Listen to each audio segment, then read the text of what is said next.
Hinak po guys ang Facebook page ng Philippine Coast Guard! Gagalit si Mima. Tanggalin natin ang ating eyeglasses. So, hinak na naman po guys ang Facebook page again and again and again and again ng Philippine Coast Guard. Ngayon, ang tanong, sino? Sino ang salarin? Sino?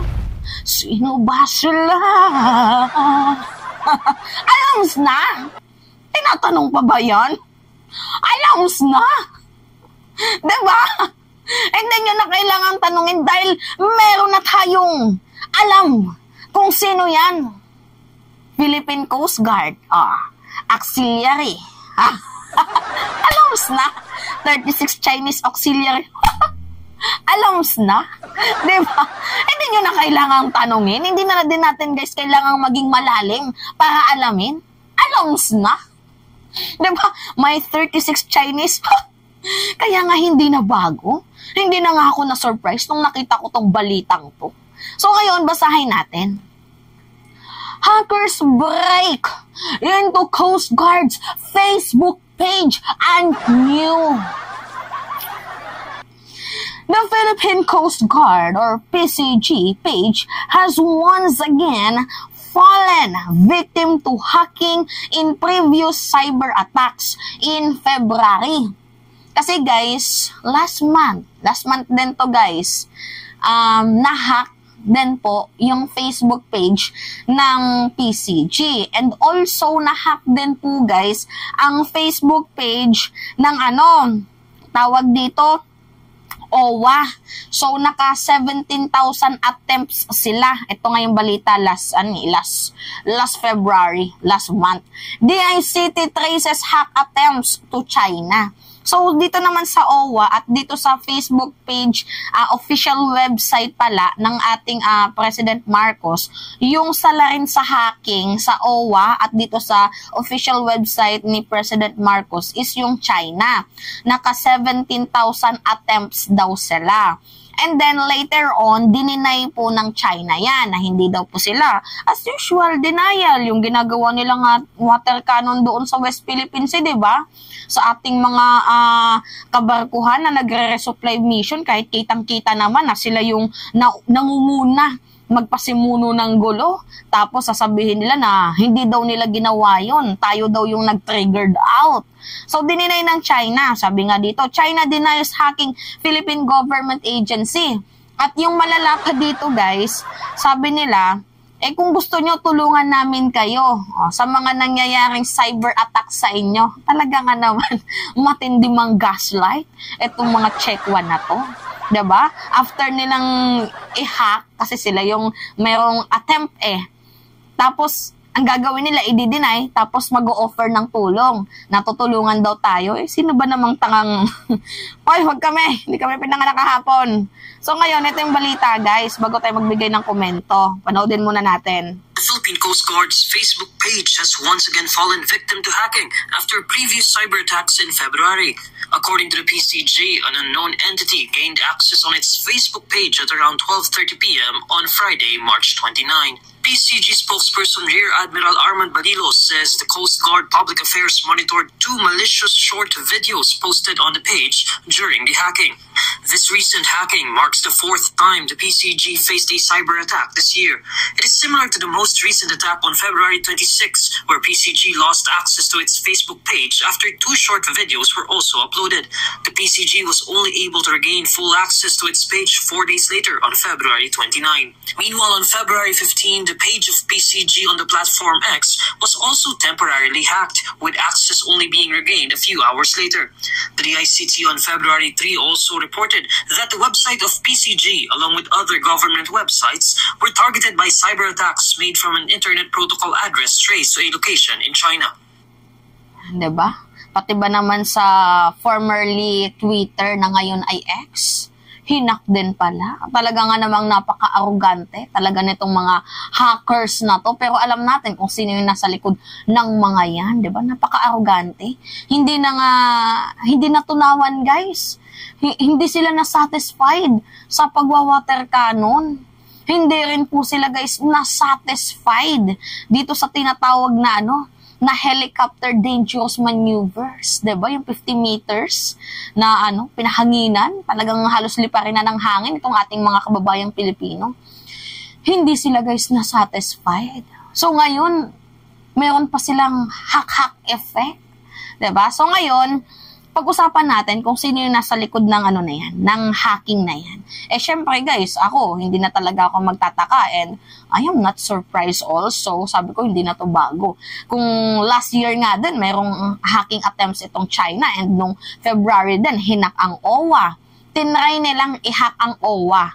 Pati yung official website ni President Marcos, but they are failed. Naka 17,000 attempts sila, pero hindi nila na-open ang website dahil nga matindi ang ating security. So ngayon guys, dito sa nangyaring hacking sa PCG, talagang alam na natin kung sino. Dahil first of all, sino nga ba yung may connection doon sa loob, 'di ba? Huwag na tayong lumayo. May 36 Chinese national force doon sa ilalim ng PCG, mga auxiliary, 'di ba, na nagtatrabaho dito sa sa Philippine Coast Guard. Tapos mayroon pang matataas na ranggo, brigadier, tapos commandant, 'di ba?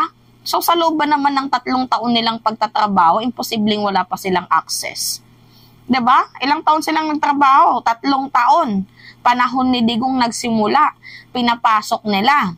Maliban sa sa agreement nila sa Chinese ay merong 36,000, I don't know kung spy ito sa kanila, but sabi nila nagtatrabaho lang daw po ito guys dito sa Philippine Coast Guard.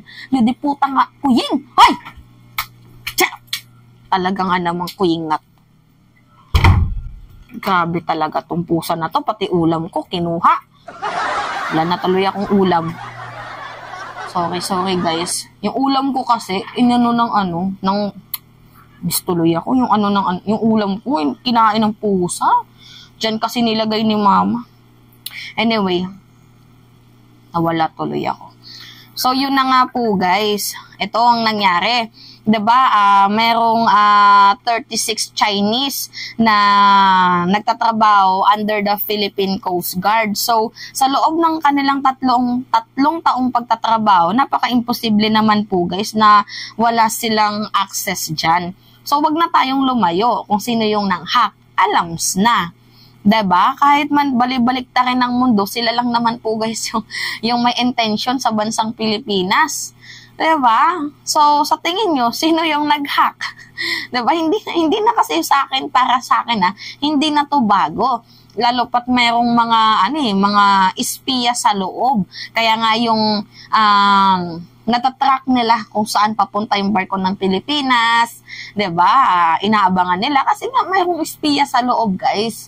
Ngayon na nakitaan ng gobyerno sa national security issue, 'di ba? Baka naman Amy Marcos, Department of Foreign Affairs, under to sa sa hinahawakan mong komite, baka gusto mong magkaroon ng ng hearing in aid of legislation, 'di ba? Baka gusto mo lang naman magkaroon ng hearing, 'di ba? Dahil sunod-sunod na yung atake sa atin ng China, sa secret deal ni Digong, 'di ba? Tapos ngayon may hacking. So I know na this is all about sa mga connection. May mga connection tong mga Chinese na to dito sa atin. So talagang literal na ginamit na nila lahat ng pwede nilang gamitin, lahat ng access nila para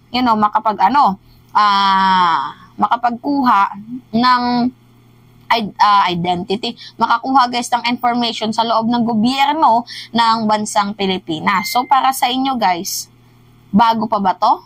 Ha? Para sa akin, hindi na to bago. Wala namang ibang nagkaka-interest sa atin, kundi yung lang naman, 'di ba? Yung China lang naman. Dahil nga ang dami nating yamang tinatago, 'di ba, sa bansang Pilipinas. Madaming kayamanan ng bansang Pilipinas kasi yung China, lugi na yan guys, yung kanilang ekonomiya. Nung panahon kasi ni Digong, masyadong pinagbigyan sila. Ngayon na hindi sila pinagbigyan ng ating Pangulo, ang ginagawa nila, yun, winawater cannon tayo, dangerous maneuver, ganyan-ganyan. Kasi mayroong commitment itong si Digong. So, lahat ng to guys, hindi naman to mangyayari kung hindi dahil kay Digong.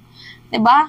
Pinalala ni Digong ang sitwasyon. Kasi, sabi niya, kapag pumalag daw tayo sa China, gigirahin daw tayo. Yan yung tinanim niya sa atin.